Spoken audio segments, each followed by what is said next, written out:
நாமக்கல். என் பேர் Gunasekaran.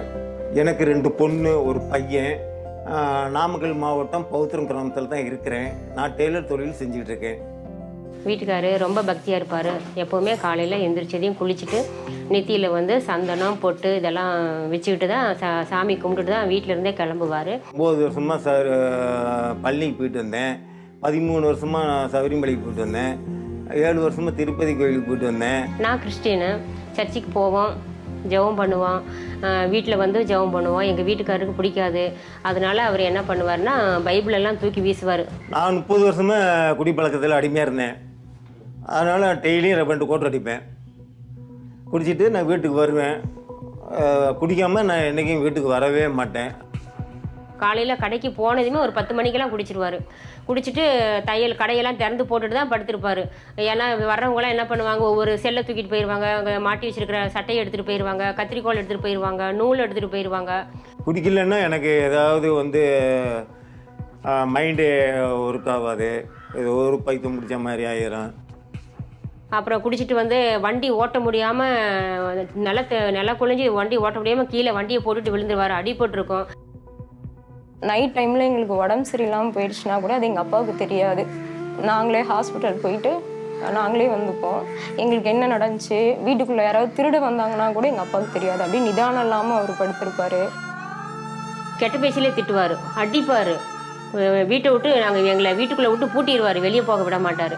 Main of பண்ணிட்டு போயிடுவார். இருட்டிலே இருட்டிலே கடந்து சாவுங்க அப்படின்னே சொல்லிட்டு போயிடுவார். சாப்பிட்டுட்டு இருக்கும்போது சண்டை வந்துச்சுன்னா சாப்பாடு தட்டோட எடுத்து எங்கள் மேலேயும் அடிச்சிருவார், செவுத்துலேயும் அடிச்சிருவார்.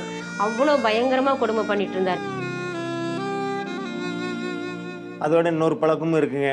சிகரெட் அடிக்காமல் நான் 30 வருஷமாக சிகரெட்டு பழக்கம். 2 பாக்கெட் அடிப்பேன்.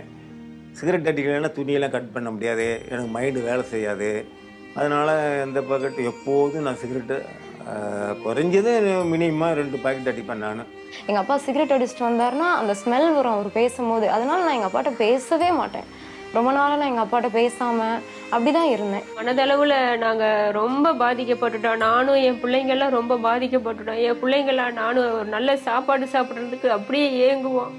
நல்ல ட்ரெஸ் கட்டுறதுக்கு, ஒரு நல்ல ட்ரெஸ் உடுத்து பார்க்குறது கூட எங்களுக்கு ஆசையாக இருக்கும். கடைக்கெல்லாம் போனால் நல்ல துணியெல்லாம் இருக்கிறத பார்த்தா நம்ம எப்போ இந்த மாதிரி துணியெல்லாம் வாங்கி கட்டுவோம் அப்படின்னு சொல்லி நாங்கள் ஏங்குற நாள் உண்டு. மருந்து குடிச்சிட்டு செத்து போயிடலாமான்னு கூட நான் நிறைய தடவை அதுக்கெல்லாம் கூட நான் ட்ரை பண்ணியிருக்கேன். இந்த கொரோனா டைமில் என்ன ஆயிடுச்சுன்னா ஜெபிக்கலாம் வாங்க நிகழ்ச்சி பார்த்தோம். அதில் மோகன்சி அங்கிள் என்ன சொன்னார்னா, குடிக்கிறவங்களுக்காக ஜெபம் பண்ணணும், அவங்கள நம்ம வெறுக்கக்கூடாது அப்படின்னு சொன்னார். ஒரு நாள் எங்கள் அப்பாவுக்காக நான் ரொம்ப கண்ணீரோடு ஜெபித்தேன். ஏசப்பா, எங்கள் அப்பா மனம் மாறணும், இந்த குடிப்பழக்கத்தெல்லாம் விட்டுறணும்.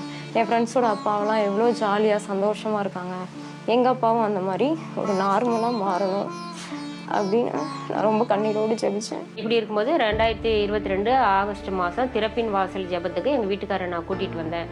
அப்போது அவரை போஸ்ட் பண்ணி தான் கூட்டிகிட்டு வந்தேன், வரமாட்டேன்னு சொல்லிட்டாரு.